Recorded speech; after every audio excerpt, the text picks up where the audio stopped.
started skiing as a family in 1955 and we hired gear at Coronet Peak. Then came back in 56 and that's when I got my first pair of wooden skis. Notice the rat trap bindings. When you strap yourself in, you had a safety strap on so your ski doesn't take off down the mountain.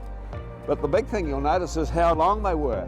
They were parallel type skis and these are 210 centimetres. They used to take the height of a ski as being up to about your wrist level. These New Zealand Ski yearbooks, they were bought out every year and I got every one from 1952 till 1970. Prior to 1946-47, round about that time, there was nothing formally going on in this area and it needed a second season, and you've got to admire the vision that Harry Wigley had. Between the long lake and the hills, Queenstown. Take the road to Coronet Peak for winter skiing. When you look back, the Mount Cook Group and Harry Wigley virtually transformed Queenstown. They had the coaches coming in from 1964 on, they had the airline service coming in. There'd always been light general aviation here before, but nothing linking the main centres with the town. This is when I was a ski instructor in 1964. In the early days, of course, just staying on your skis was a bit difficult for a start. So we were teaching people how to put the gear on, stand on their skis to be able to do a little traverse across the slope. Probably the biggest event in the early days was 1964 when the Pomagowski lift. It was a double lift. It was a fixed lift, so it came around the ball wheel pretty quick and you had to be pretty smart getting onto it. But it was a huge difference to the old rope tow, and of course it went direct to the top of the mountain, which was a big improvement. Les and Doug Bruff, they were stalwarts. The very good mountaineers from Dunedin, but they were regulars up here. But the Bruff boys then ended up working for the company for many years, and they were involved with the actual installation of that lift.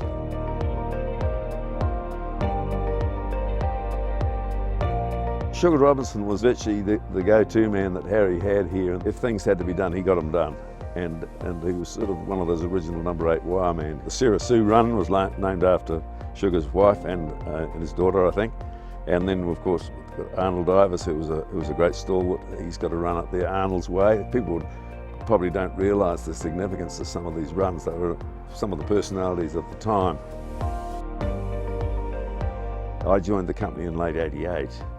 Running the flight seeing side of things. And originally I was only going to come for a year. They asked me to stay on permanent staff and be regional manager, and that morphed into regional manager of South Island.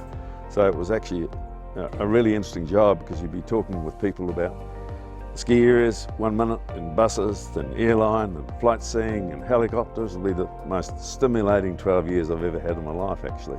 This is the jacket from the early 1990s. It's still got the old company logo on.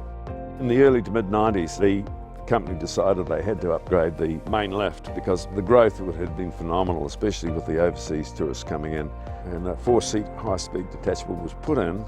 It was an Austrian lift. We managed to get it past the board only because of the fact that we put in snowmaking equipment as well to guarantee the product.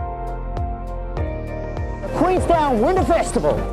The Winter Festival was a tremendous kickstart for the season. It had some great events in it and got good TV coverage. We'd get a few personalities down here. People had a lot of fun, and it sort of revved things up for the winter.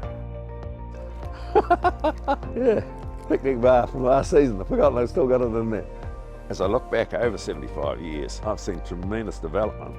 For example, the new facilities, the new base building, the huge investment that's gone in more recent times with Sir John Davies has put into the operation. A really nice sealed road compared with the boggy road we had from the skippers up to the base building. I can remember in heavy snows in the early days having to help carry the food up to the pie palace, as we called it, the place where we used to get our food. And the easy access to Queenstown is the big thing about it. You know, if a person with a private car can leave their hotel and 20-25 minutes later they can be clipping on those boards and skiing onto a lift.